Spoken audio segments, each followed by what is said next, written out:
الرحمن الرحيم والعصر إن الإنسان لفي خسر إلا الذين آمنوا وعملوا الصالحات وتواصوا بالحق وتواصوا بالصبر رب اشرح لي صدري ويسر لي أمري واحلل عقدة من لساني يفقهوا قولي ربي زدني علما। সম্মানিত জুমার মুসাল্লি, সমস্ত প্রশংসা আল্লাহ আজ্জা ওয়াজাল আল হাইয়ুল কাইয়ুমের জন্য। আন্তরিকভাবে বলি আলহামদুলিল্লাহ।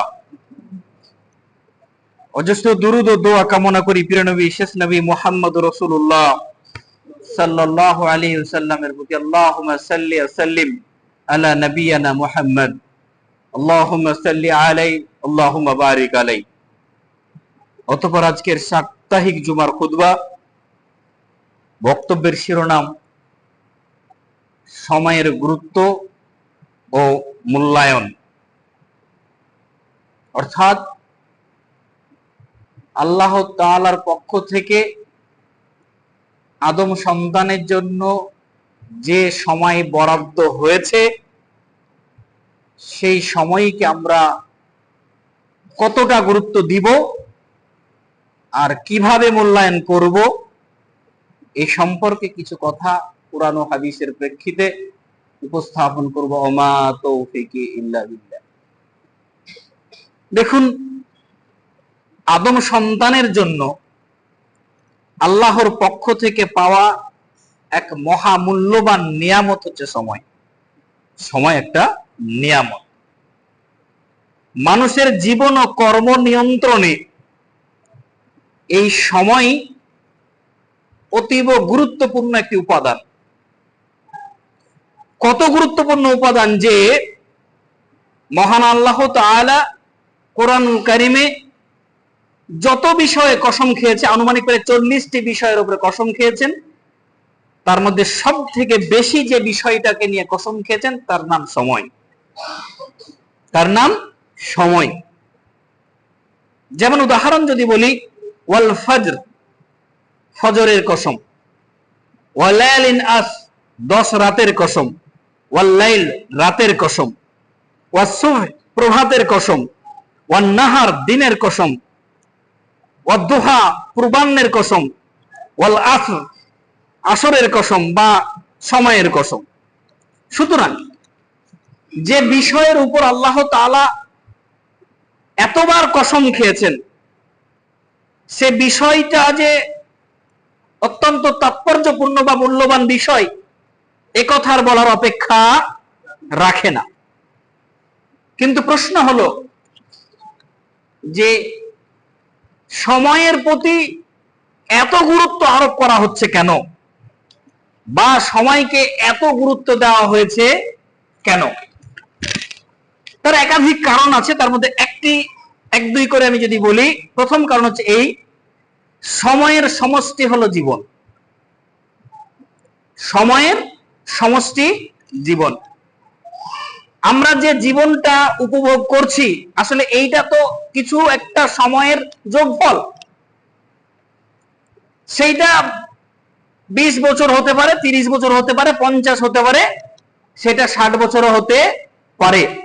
অর্থাৎ সময় ও জীবন সমার্থক শব্দ। সময়কে বাদ দিয়ে জীবন কল্পনা করা যায় না। শাইখ ইবনুল বাজ রাহিমাহুল্লাহ বলেন, আরে সময়টাই তো জীবন, সময়টাই জীবন। আপনার যে জীবন, সেটা যত বছরে হোক না কেন, 60 বছরের, আসলে 60 বছর তো একটা সময়, 50 বছর এটা তো একটা সময়, 40 বছর এটা তো একটা সময়। বিন্দু বিন্দু পানি, বিন্দু বিন্দু জল জমে যেমন সাগর, ঠিক তেমনি ক্ষুদ্র ক্ষুদ্র সময়ের সমষ্টি জীবন। ক্ষুদ্র ক্ষুদ্র সময়ের সমষ্টি জীবন। সেটাকে আপনি যত ফ্র্যাকশনে ভাগ করতে পারেন, সেটাকে দিনে করতে পারেন, ঘন্টায় করতে পারেন। তাহলে একজন মানুষ 60 বছরের জীবন পেয়েছে, মানে সেই 60কে ঘন্টা দিয়ে প্রকাশ করতে পারেন। মুদ্রা কথা হচ্ছে এই: মানুষের জীবনটা আসলে কিছু একটা সময়ের সমষ্টি, কিছু একটা সময়ের যোগফল। তার মানে সময় নষ্ট করা মানে জীবন নষ্ট করা। সময় নষ্ট করা মানে জীবন নষ্ট করা। আমার আপনার হাত থেকে যে সময়টা বেরিয়ে যাচ্ছে সেটা জীবনের একটা অংশ কেটে বেরিয়ে যাচ্ছে। সময় অতিবাহিত হচ্ছে মানে জীবন অতিবাহিত হচ্ছে, শুধু এইটা মাথায় রাখবেন। কারণ আমাদের জীবনের শেষ বিন্দুটা একদম ফিক্সড, মৃত্যুটা নির্ধারিত। এই জীবনের সময়ে সমাপ্তি কখন এটা ঘোষণা হয়ে গেছে, এটা ফিক্সড হয়ে গেছে, মানুষ জানে না, আল্লাহ তাআলা তো ফিক্স করে রেখেছেন। তাহলে ওই জায়গায় আমাদের পৌঁছাতে হবে। তার মানে আমাদের জীবনের একটা সময় নির্ধারিত হয়ে গেছে, একটা সময় পার করছি মানে ওই অংশ থেকে বাদ দিয়ে চলে যাচ্ছে, মাইনাস হয়ে যাচ্ছে। ফলে মানুষকে যা করতে হবে, আদম সন্তানকে যা করতে হবে এই সময়ের মধ্যেই করতে হবে, সময়ের বাইরে কিছু করা সম্ভব নয়। কারণ সময় যে কোনো মুহূর্তে পাল্টে যেতে পারে, ওয়াক্ত কবি ভি বদল सकती है, যে কোনো মুহূর্তে পাল্টে যেতে পারে। তাই রাসূল সাল্লাল্লাহু আলাইহি ওয়াসাল্লাম বলেন, সহিহ তারগিবের হাদিস 3355 নম্বর হাদিস, জীবনের 5টি সময় বা 5টি পরিস্থিতি আসার পূর্বে 5টি বিষয়কে মূল্যায়ন করবে। হাদিসের ভাষ্যটা বুঝবেন। জীবনে 5টা সময় বা 5টা সিচুয়েশন বা 5টা পরিস্থিতি আসার পূর্বে 5টি বিষয়কে গনিমত মনে করবে বা মূল্যায়ন করবে বা গুরুত্ব দিবে। হাদিসের ভাষ্য হচ্ছে এরকম, ইগতানিম খামসান কাবলা খামসিন। ইগতানিম মানে গনিমত মনে করা, মূল্যবান মনে করা। কি না তো খামসান কাবলা খামসিন, 5টা বিষয়কে খুব মূল্যবান মনে করবে, 5টা সিচুয়েশনকে, 5টা পরিস্থিতিকে, 5টা সময়কে খুব মূল্যবান মনে করবে 5টা ঘটনা ঘটে যাওয়ার আগে, 5টা সিচুয়েশন আসার আগে। সেটা কি? সাবাবাকা কাবলা হারামিক, সাবাবাকা কাবলা হারামিক, সাবাবাকা কাবলা হারামিক। সাবাবাক মানে যৌবন, সাবাবাক মানে যৌবন, কাবলা হারামিক বার্ধক্য আসার পূর্বে, তোমার যৌবনকে বার্ধক্য আসার পূর্বে মূল্যায়ন করো। রাসূল বলছেন যে তুমি তোমার যৌবনকে মূল্যায়ন করো, যৌবনের ফায়দা উঠিয়ে নাও, যৌবনকে গুরুত্ব দাও, যৌবনকে গনিমত মনে করো। কখন? না তো কাবলা হারামিক, তার বার্ধক্য আসার পূর্বে, কোমর বাঁকা হয়ে যাওয়ার পূর্বে, জীবনের হার্টবিটটা শুধুমাত্র চলছে এইরকম সিচুয়েশন আসার পূর্বে অবশ্যই তুমি তোমার যৌবনকে মূল্যায়ন করো। নাম্বার 1। নাম্বার 2, ওয়াসিহাতাকা কাবলা সাকামিক, ওয়াসিহাতাকা কাবলা সাকামিক। তুমি তোমার সুস্থতাকে মূল্যায়ন করো, তুমি তোমার সুস্থতাকে গুরুত্ব দাও অসুস্থতা আসার পূর্বে। তুমি তোমার জীবনের সুস্থতাকে মূল্যায়ন করো, তুমি তোমার জীবন খুব চলছে ভালোভাবে এইটাকে মূল্যায়ন করো। জীবন যখন গতিহীন হয়ে পড়বে সেইটা সিচুয়েশনটা আসার পূর্বে, অসুস্থ হওয়ার পূর্বে সুস্থতাকে মূল্যায়ন করো। 2। 3, অগিনাকা কাবলা ফাকরিক, অগিনাকা কাবলা ফাকরিক। তুমি তোমার স্বচ্ছন্দতাকে, তুমি তোমার সম্পদকে ব্যবহার করো, সম্পদকে খরচ করো, সম্পদকে মূল্যায়ন করো তোমার দারিদ্রতা আসার পূর্বে। জীবনে দারিদ্রতা আসার পূর্বে তুমি তোমার সচ্ছলতাকে, তুমি তোমার সম্পদকে ইউটিলাইজ করো, ব্যবহার করো, খরচ করো। 4, অফারাগাকা কাবলা সুগলিক, অফারাগাকা কাবলা সুগলিক। তুমি তোমার অবসর সময়টাকে, তুমি তোমার অবসর সময়টাকে মূল্যায়ন করো কর্মব্যস্ত হয়ে যাওয়ার পূর্বে। তুমি তোমার অবসর সময়টাকে, তুমি তোমার জীবনের এক্সট্রা সময়টাকে মূল্যায়ন করো কর্মব্যস্ত হয়ে যাওয়ার আগে। আমরা সময়কে হেলায় কাটিয়ে দিচ্ছি। জি না, রাসূল সাল্লাল্লাহু আলাইহি ওয়াসাল্লাম বলছেন তুমি তোমার সময়টাকে, অবসর সময়টাকে মূল্যায়ন করো, অবসর সময়ের ফায়দা উঠিয়ে নাও তোমার কর্মব্যস্ততার পূর্বে। 4। 5 নাম্বার, ও হায়াতিকা কাবলা মাউতিক, ও হায়াতিকা কাবলা মাউতিক। তুমি তোমার জীবনকে মূল্যায়ন করো, তোমার বেঁচে থাকার জীবনটাকে মূল্যায়ন করো মওত আসার পূর্বে, মৃত্যু আসার পূর্বে। তবে 5টা উপদেশ রাসূল সাল্লাল্লাহু আলাইহি ওয়াসাল্লাম দিচ্ছেন, কি ভয়ঙ্কর উপদেশ দেখেন। রাসূল সাল্লাল্লাহু আলাইহি ওয়াসাল্লাম বলছেন প্রত্যেকটা মানুষকে সময়ের ব্যবহারের জন্য, সময়কে যথোচিত ভাবে ব্যবহার করার জন্য, সময়কে কাজে লাগানোর জন্য 5টা উপদেশ দিয়েছেন। কি উপদেশ দিয়েছেন? যে যৌবনকে মূল্যায়ন করো, বার্ধক্য আসার আগে তুমি তোমার সুস্থতাকে কাজে লাগাও, অসুস্থ হওয়ার আগে তুমি তোমার স্বাচ্ছন্দ্যতাকে কাজে লাগাও, তোমার গারিবি আসার আগে তুমি তোমার অবসর সময়কে কাজে লাগাও, ব্যস্ততা আসার আগে তুমি তোমার জীবনকে কাজে লাগাও, মৃত্যুর আগে আসা পর্যন্ত সময়টা। তার মানে জীবনের অন্তিম সময় বা খারাপ সময় আসার পূর্বে ভালো সময়টাকে গুরুত্ব দিতে বলছেন রাসূল সাল্লাল্লাহু আলাইহি ওয়াসাল্লাম। মোদ্দা কথা যদি বলি, হাদিসের সারমর্ম যদি এক বাক্যে বলতে হয়, তোমার জীবনের খারাপ সিচুয়েশন আসার আগে, খারাপ সময় আসার আগে অবশ্যই অবশ্যই তুমি তোমার ভালো সময়টাকে কাজে লাগিয়ে নাও, ভালো সময়ের অ্যাডভান্টেজটাকে কাজে লাগাও, গ্রহণ করো। এই বিশাল উপদেশ রাসূল সাল্লাল্লাহু আলাইহি ওয়াসাল্লাম দিচ্ছেন। নাম্বার 2 হচ্ছে সময় সবকিছুর সাক্ষী।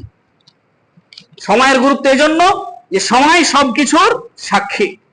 দুনিয়াতে ঘটমান জীবনের সমস্ত কিছুর সাক্ষ্য বহন করে। যে দুনিয়াতে যা ঘটছে কিয়ামত থেকে আজ পর্যন্ত, সৃষ্টি থেকে আজ পর্যন্ত এবং কিয়ামত পর্যন্ত যা ঘটেছে, যা ঘটছে এবং যা ঘটবে, সমস্ত কিছুর সাক্ষ্য বহন যে করবে সে হচ্ছে সময়।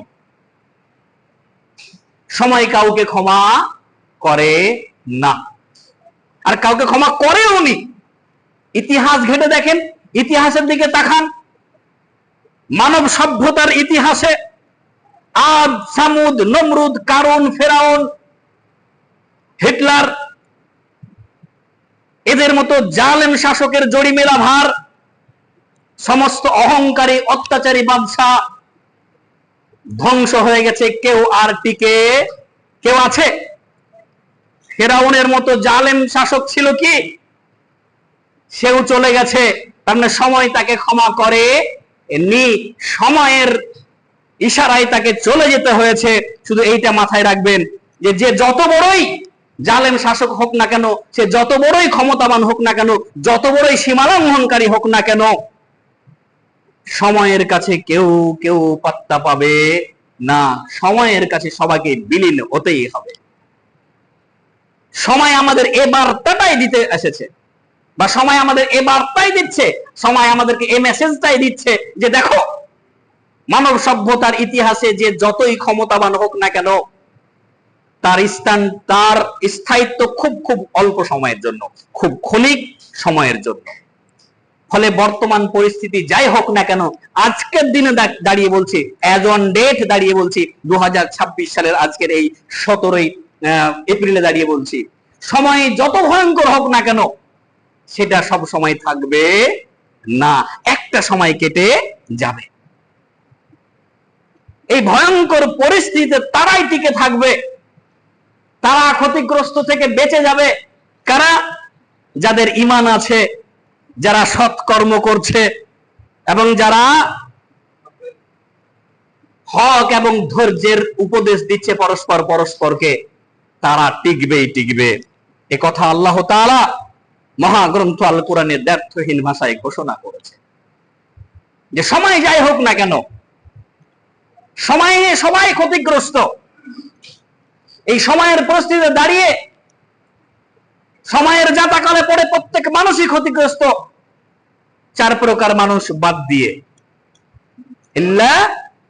কি 4 প্রকার মানুষ? ইল্লাল্লাযিনা আমানু, যারা ঈমান এনেছে, ওয়া আমালুস সালিহাত, যারা ভালো নেক কাজ করেছে, ওয়াতাওয়াসাউ বিল হক, যারা হক প্রচার করেছে, এবং যারা ধৈর্য ধারণ করেছে, এরাই টিকবে। সময় আমাদেরকে এ সাক্ষী বহন করছে, সময় আমাদের এই মেসেজটাই দিচ্ছে। 3 নাম্বার, সময় প্রবাহমান আমানত। সময় প্রবাহমান আমানত। সময় স্থির নয়, সময় গুচ্ছিত নয়, এ কন্টিনিউয়াস প্রসেস। সময় আদম সন্তানের জন্য বিশাল বড় একটা রিজিক, সময় আদম সন্তানের জন্য রিজিকও বটে। আর এই রিজিককে আপনি যদি ঠিকঠাক করে খরচ না করতে পারেন, এই রিজিকের যদি ঠিকঠাক ব্যবহার না করতে পারেন, এই আমানতকে যদি আপনি ঠিকঠাক ব্যবহার করতে না পারেন, এই আমানত আপনার কাছে গুচ্ছিত থাকবে না, এই রিজিক আপনার কাছে গুচ্ছিত থাকবে না। এটাকে ব্যাংক ব্যালেন্স করে রাখা সম্ভব নয়, কখনো নয়, কখনো নয়। কারণ সময় বরফের মতো গলতে থাকে, বরফের মতো গলতে থাকে। মাথায় রাখবেন, বরফকে কাজে লাগান আর না লাগান, কি গলবে না? কাজে লাগালেও গলবে, না লাগালেও গলবে, মানে ক্ষয় হয়ে যাবে। মানুষের জীবনটা তো একটা সময়, আপনি এই সময়টাকে বা এই জীবনটাকে কাজে লাগান আর নাই লাগান, এই সময় অতিবাহিত হচ্ছে, জীবন বার্ধক্যের দিকে যাবেই যাবে, কেউ আটকাতে পারবে না। যাবে আটকানো? হয়েছে সকালবেলা বাড়ি থেকে বের হওয়ার আগে ঘড়িটাকে স্টপ করে দেন তো, যে না আপনার ঘড়ি আর ঘুরবে না, 9টার সময় দাঁড় করে বেরিয়ে যান তো। 15 ঘন্টা পরে এসে দেখবেন 9টাই বাজছে নাকি? জি না, সময়কে আবদ্ধ করে রাখা যায় না। সময়ের বৈশিষ্ট্য হচ্ছে গতিশীল। আপনি ব্যবহার করুন আর নাই করুন, কাজে লাগান আর নাই লাগান। যারা ছাত্র তারা জানে, প্রিপারেশন নিয়ে পরীক্ষা দাও আর না দাও, তোমার জীবন থেকে একটা বছর চলে যাচ্ছে। যারা পড়ুয়া ছাত্র তারা কি কোনোভাবে পারবে এবছর তার হয়তো পরীক্ষা পাস করতে পারলো না, তো এই বছর 2026টাকে লক করে দিই, তালা বন্ধ করে দিই, যেন তার জীবন থেকে 26 সালটা না যায়? হবে সম্ভব কি? জি না, কখনোই সম্ভব নয়। এই জন্য রাসূল সাল্লাল্লাহু আলাইহি ওয়াসাল্লাম একটা মাথায় রাখবেন, যে সময়কে যদি আপনি ভেদ করতে না পারেন, কাটতে না পারেন, তাহলে সময় আপনাকে কেটে বেরিয়ে যাবে। সময় একবারে চলমান তলোয়ারের মতো, সময়কে যদি আটকাতে না পারেন, ব্যবহার করতে না পারেন, ভেদ করতে না পারেন, তাহলে আপনাকে দ্বিখণ্ডিত করে কেটে সময় বেরিয়ে যাবে। সময়ের বৈশিষ্ট্য এটাই। তাই রাসূল সাল্লাল্লাহু আলাইহি ওয়াসাল্লাম বলছেন, বুখারীর হাদিস 6412 নম্বর হাদিস, নিয়ামাতানে, নিয়ামাতানে, দুটি নিয়ামত, মাগবুনুন, মাগবুনুন ফিহিমা কাসীরাম মিনান নাস, এমন দুটি নিয়ামত যে নিয়ামতের ধোকায় অধিকাংশ মানুষ পতিত হয়ে আছে। কথাটা বোঝেন, হাদিসের ভাষ্যটা খুব ছোট করে সহজ করে বলার চেষ্টা করছি। নিয়ামাতানে, দুটি নিয়ামত, এমন দুটি নিয়ামত, মাগবুনুন, মাগবুনুন ফিহিমা কাসীরাম মিনান নাস, এই দুটি নিয়ামতের কাছে অধিকাংশ মানুষ ধোকায় পড়ে যাচ্ছে, ধোকাগ্রস্ত হয়ে যাচ্ছে। সেই নিয়ামত দুটো কি? আসিহাতু ওয়াল ফারাগু, আসিহাতু ওয়াল ফারাগু। সিহাত মানে আপনার এই সুস্থতা, আপনার এই সুস্থতা, আপনার এই যৌবন, এবং আল ফারাগাত আপনার এই অবসর সময়। এই অবসর সময় দুনিয়ার দুটি নিয়ামত, এই দুটি নিয়ামতের মধ্যেই মানুষ বেশিরভাগ ক্ষেত্রে ধোকায় পড়ে আছে। ভাবছে আমার সময় তো অনেক আছে, একটু মজ মস্তি করে নি, পরে করা যাবে। বেশিরভাগ মানুষের চিন্তা ভাবনা এটা নয়। আচ্ছা আর 5টা বছর তো কেটে নি, তারপর জীবন পালন করব, এটা হয় না। আচ্ছা আর কিছুদিন করে নি, তারপর হজ করে আসবো। এই যে ধোকায় ঢুকে আছে, ভাবছে শরীর তো এখন ভালোই আছে, এখন আমি কেন যাব মসজিদে মাথা ঠুকাতে, আমার শরীর তো ভালোই আছে, আমি এখন কেন সিয়াম পালন করতে যাব, আমার তো দিব্যি চলছে, ক্ষমতা আছে, পাওয়ার আছে, আমি এখন কেন মসজিদ মুখী হব। এ ধোকায় ব্যস্ত হয়ে আছে অসংখ্য মানুষ, অসংখ্য মানুষ। সুতরাং দেখেন, সময় আর স্বাস্থ্যকে অবহেলা বা উপেক্ষা করবেন না। এই অবহেলা উপেক্ষা করা মানে ধোকায় মগ্ন থাকা। ধোকায় পড়বেন না, কারণ সময় নষ্ট করা মানে জীবন নষ্ট করা। প্রথমেই বলেছি, সময় নষ্ট করা মানে জীবন নষ্ট করা। মানুষ সময় ও স্বাস্থ্যের ধোকায় কিভাবে পড়ে আছে আপনাকে উদাহরণ দিই। সময় এবং স্বাস্থ্যের ধোকায় কিভাবে পড়ে আছে একটা উদাহরণ দিই ছোট্ট। দেখেন, মানুষ গড়ে কত বছর বাঁচে বলেন তো? মানুষ গড়ে, রাসূলের হাদিসের ভাষ্য দিয়ে যদি বলি, রাসূল সাল্লাল্লাহু আলাইহি ওয়াসাল্লাম বলছেন আমার উম্মতের বয়স 60 থেকে 70, 60 থেকে 70, মিডিলে চলে আসেন তাহলে 65। আর যদি বলেন সুন্নতি বাঁচা 63, রাসূলের হায়াত 63 বছর, এই না? আবার আমরা প্রত্যেকে জানি মানুষ যখন 50 বা 55 প্লাস হয়, তখন মানুষের আর ইবাদত ঠিকঠাক হয় না, কার কোমর বাঁকা হচ্ছে না, কার হাঁটু বাঁকছে না, আর কত রকমের হাজার রকমের সুগার, হাই প্রেসার থেকে সে জর্জরিত হয়ে পড়ে। ফলে জীবনের শেষ 5-7 বছর তার দ্বারা ঠিকঠাক করে ইবাদত হয় না। মানে এই 60 বছরের বা 65 বছরের বা 63 বছরের শেষে 7-8টা বছর বাদ দিয়ে দেন, ইবাদতের জন্য থাকে কতটা? 55 বছর। 55 বছর মাথায় রাখবেন, এই 55 বছর 0 to 10 বছর এ সময় কোনো ইবাদত লাগে না। 0 to 10 বছর ইবাদতের বাধ্যবাধকতা নেই, আছে কি? তাহলে এই 10 বছরও বাদ দিয়ে দেন, তাহলে 55 থেকে 10 বাদ দিলে কত থাকে? 45। একজন সুস্থ সবল মানুষ 24 ঘন্টার মধ্যে 8 ঘন্টা ঘুমায় দিনে রাতে, 24 ঘন্টার মধ্যে 8 ঘন্টা ঘুমায় দিনে রাতে, তাহলে 3 ভাগের 1 ভাগ ঘুমায়। তাহলে আপনার জীবনে যে 45 বছর বাকি ছিল, সে 45 বছরের 3 ভাগের 1 ভাগ আপনি ঘুমিয়ে কাটাবেন, তার মানে 15 বছর ঘুমিয়ে কাটাবেন। তাহলে 45 থেকে 15 বাদ দিয়ে দেন, কত থাকে? 30 বছর থাকে। কত থাকে? 30 বছর থাকে। আর আমাদের বেশিরভাগ আমাদের এই সমাজে সবাই ইবাদতটা ঠিকঠাক করে শুরু করে 25+ বছরে। 25 বছর বয়সে গিয়ে ইবাদত শুরু করছে, তার মানে আরো 15 বছর বাদ দিয়ে দেন, তাহলে কত থাকে? 30 থেকে 15 বছর বাদ দিয়ে দিলে কত? 15টা বছর বা 12টা 10টা বছর ইবাদত করছেন। আল্লাহ তাআলা আপনাকে 60 বছর সময় দিয়েছে, 65 বছর সময় দিয়েছিল নিয়ামত হিসাবে, রিজিক হিসাবে, আমানত হিসাবে। আর এই 65 বছরের আমানতকে, এই 65 বছর সময়কে আমরা আল্লাহ তাআলার ইবাদতে কতদিন লাগালাম? মাত্র 15 বছর বা 12 বছর। এই 65 বছর পেয়ে 12 বছর আল্লাহকে ইবাদতে লাগালাম, আল্লাহ তাআলা সন্তুষ্ট হবে তো? পারবেন তো? বুকে হাত দিয়ে প্রশ্ন করুন।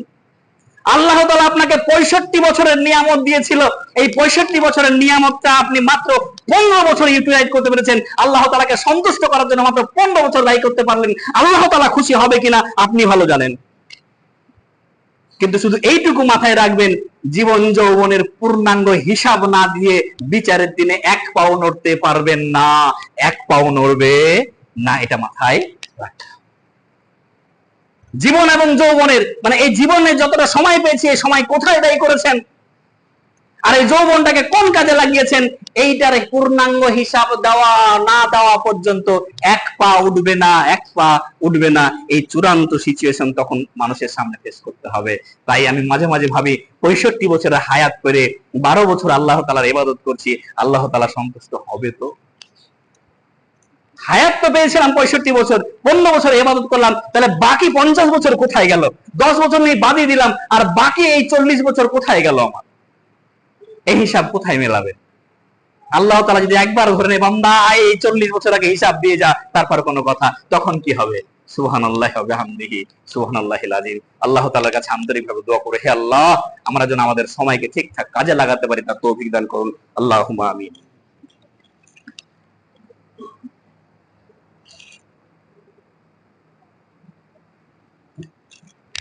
আলহামদুলিল্লাহ, আলহামদুলিল্লাহি রাব্বিল আলামিন, ওয়াসসালাতু ওয়াসসালামু আলা রাসূলিহিল আমিন ওয়া আলা আলিহি ওয়া সাহবিহি ওয়া মান ওয়ালা, আম্মা বাদ। সময়ের আরেকটা বৈশিষ্ট্য আছে, বলে শেষ করব ইনশাআল্লাহ। সময় রহস্যময়। সময় রহস্যময়। আপনি হয়তো অবাক হয়ে যাবেন, আজকের এই অতি আধুনিক যুগে দাঁড়িয়েও সময় সম্পর্কে এখনো মানুষের স্পষ্ট ধারণা জন্মায়নি। আমি জোর গলায় কথাটা বলছি, এই অতি আধুনিক যুগে দাঁড়িয়েও সময় সম্পর্কে মানুষের এখনো স্পষ্ট ধারণা জন্মায়নি। সময় মূলত 3 প্রকার, মাথায় রাখবেন। সময় 3 প্রকার। একটা হচ্ছে জাগতিক সময়, এই দুনিয়াবি সময়। একটা হচ্ছে মহাজাগতিক সময়, মহাকাশের সময়। আর একটা হচ্ছে কি? পরকালিক সময়। এ কেমন আবার সময়? পরকালের সময় তো বুঝতে পারছেন, জাগতিক সময়, দুনিয়াবি সময় বুঝতে পারছেন, কিন্তু মহাজাগতিক সময় বুঝতে পারছেন না। এই তো শুধু খালি একটা কথা বলি, কিছুদিন আগে যখন চন্দ্র অভিযান 3 চাঁদে নেমেছিল, তখন একটা ঘটনা মনে আছে কি? তার মানে এইখানকার 14 দিন আর চাঁদে 1 দিন, 14 দিন ব্যাটারি চার্জ করে ওই চন্দ্রযানকে পাঠানো হয়েছিল। 14 দিন কাজ করার পরে সূর্যের আলো যখন বন্ধ হলো, তখন চাঁদের ওই চন্দ্রযানের কাজ বন্ধ হয়ে গেছিল। শুধু মাথায় রাখবেন যে এই যে 3 প্রকার সময়, জাগতিক সময়, মহাজাগতিক সময় এবং পরকালিক সময়, এই 3 প্রকার সময়ের মধ্যে সব থেকে ক্ষুদ্রতম সময়, সব থেকে নগণ্যতম সময় হচ্ছে আমাদের এই জাগতিক সময়। আমরা যে জীবনে বাঁচি, আমরা যে জীবনটা লিড করছি, এই সময়টাই হচ্ছে সব থেকে ক্ষুদ্র সময়। শুধু একটা পরিসংখ্যান বলি, দুনিয়ার 14 বছর আর চাঁদে 1 বছর সমান। দুনিয়ায় 14 বছর আর চাঁদের 1 বছর সমান। দুনিয়ায় 7 বছর আর মহাকাশে 1 ঘন্টা সমান। দুনিয়ায় 7 বছর, মহাকাশে 1 ঘন্টার সময়, আর দুনিয়ায় 42 বছর, কিয়ামতের দিনে 1 ঘন্টার সমান। দুনিয়ায় 42 বছর, কিয়ামতের দিনে 1 ঘন্টার সমান। আমি মুখে বললে বিশ্বাস করবেন না। আল্লাহ তাআলা মহাগ্রন্থ আল কোরআনে কি বলছেন দেখেন, সূরা সাজদা এর 5 নম্বর আয়াত, সুম্মা ইয়ারজু ইলাইহি ফি ইয়াউমিন কানা মিকদারুহু আলফা সানাতিন। মিকদারুহু আলফা সানাতিন। তোমরা আল্লাহ তাআলার কাছে ফিরবে এমন এক দিনে, আল্লাহ তাআলার সঙ্গে ফেস টু ফেস হবে এমন এক দিনে, যখন তোমাদের গণনা অনুযায়ী একদিন সমান সমান 1000 বছরের সমান, আলফা সানাতিন 1000 বছরের সমান। তার মানে ওইখানকার একটা দিন আর এইখানকার 1000 বছর, এইটাকে যদি আপনি ভাষায় কনভার্ট করেন তাহলে দেখে নেন 1 ঘন্টা সমান সমান 42 বছর হচ্ছে। কিয়ামতের 1 ঘন্টা মানে 42 বছর। তার মানে খুব সহজ আরো ক্যালকুলেশন করে, যদি এই দুনিয়াতে কোন একজন মানুষ 63 বছর যদি বাঁচে, তাহলে কিয়ামতে 1.5 ঘন্টা মাত্র সময়, কিয়ামতে মাত্র 1.5 ঘন্টা সময়। এবার দেখেন এই 1.5 ঘন্টার জীবনে 1000 বছর আপনাকে টিকে থাকার আমল করতে হবে না। কথা বুঝতে পারলেন না? 1000 বছর ফেস করার সমান আমল, 1000 বছর টিকে থাকার মতো ব্যাটারির চার্জ আপনাকে 1.5 ঘন্টায় করতে হবে। পারবেন? সুবহানাল্লাহি ওয়া বিহামদিহি। হিসাবটা আপনি বুঝতে পারছেন না? এই এখানে 63 বছর বেঁচেছেন মানে কিয়ামতের 1.5 ঘন্টা মাত্র। এই দুনিয়াবী জীবনে 63 বছর বেঁচেছেন মানে কিয়ামতের 1.5 ঘন্টা মাত্র। এই 63 বছর ভাবছেন তো, তার মানে এই 63 বছর, ওই হাজার হাজার বছর, এই 1.5 ঘন্টার যা অর্জন করলেন, এই 1.5 ঘন্টার অর্জন দিয়ে আপনাকে 1000 বছর ফেস করতে হবে, 1000 বছর টিকতে হবে। কিভাবে করবেন সেটা আপনার ব্যাপার। কিভাবে এই সময়টাকে পার করবেন, এই 1.5 ঘন্টাকে কিয়ামতের রেফারেন্সে এই দুনিয়ার 1.5 ঘন্টাকে আপনি কিভাবে পার করবেন সেটা আপনার ব্যাপার। খেলতামাশায় কাটাবেন না ইবাদত করে কাটাবেন সেটা আপনার ব্যাপার। শুধু আপনাকে এইটুকু স্মরণ করিয়ে দিব, কি যালিকাল ইয়াউমুল হক, যালিকাল ইয়াউমুল হক, ওই দিনটা মহাসত্য, মহাসত্য, মহাসত্য। ফামান সাআত্তাখাযা ইলা রাব্বিহি মাআবা। অবশ্যই অবশ্যই যে চায় সে অবশ্যই তার রবের সাক্ষাৎ করুক, তাকে করতেই হবে। এই 1.5 ঘন্টার জীবন। ফলে প্রিয় ভাইয়েরা, এই দুনিয়াবী জীবনে এত ব্যস্ত থাকা, এত দুনিয়ায় মগ্ন থাকার কোনো মানে হয় না। তার মানে এই নয় আপনাকে শুধু দুনিয়া বাদ দিতে বলছি, জি না, কিন্তু দুনিয়াতে ওইভাবেই থাকেন। আপনি একজন সফরকারী হিসাবে সফরে এসেছেন, সফর করার জন্য যতটুকু দরকার ততটুকু করেন। তারপর আপনাকে অবশ্যই অবশ্যই আপনার গন্তব্যে পৌঁছাতে হবে। গন্তব্যটা কোথায়? কবর। আমরা প্রত্যেকেই কিন্তু আগামী দিনে কবরের বাসিন্দা। আমরা জানি না প্রত্যেকে কালকে আমাদের পরিণতি কি হবে, মানে কালকে আমাদের নামের পাশে কি লাগবে, মহরম লাগবে না আর কি লাগবে, তাই তো? যাই হোক, আল্লাহ তাআলার কাছে শেষে আন্তরিক ভাবে দোয়া করি, হে আল্লাহ, তুমি মহান, তুমি মহিয়ান, তুমি সর্বশক্তিমান। আল্লাহ গো, আমরা দুর্বল ইমানের মানুষ, আমরা এই মহাসময়কে এবং তোমার প্রদত্ত সময়কে যেন আমরা আমাদের জীবনে ঠিকঠাক করে কাজে লাগাতে পারি, তার তৌফিক দান করুন। আল্লাহুম্মা আমিন। হে আল্লাহ, আমাদের জন্য